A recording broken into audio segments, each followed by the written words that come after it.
Hello বন্ধুরা, দেখো আমার অনেক মিষ্টির রস বেঁচে গিয়েছে।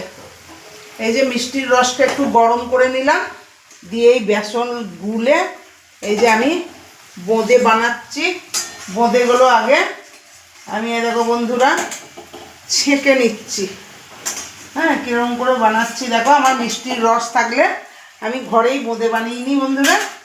এই যে একটা ছাকনা আছে, এই ছাকনাটা দিয়ে বেসনটা ভালো করে গুলে নিয়েছি। একটু সামান্য খাবার সোডা আর বেসন বাস জল দিয়ে পরিমাণ মতন গুলে নিয়ে এই দেখো এই যে এরকম করে ছাঁকা তেলে আমি একটু করে নাড়তে আছি। আর এই বোঁদেগুলো টপ টপ করে পড়ছে। বেশ 60 সেকেন্ডে হলে বন্ধ করে দিবি। বেশ মোটা মোটা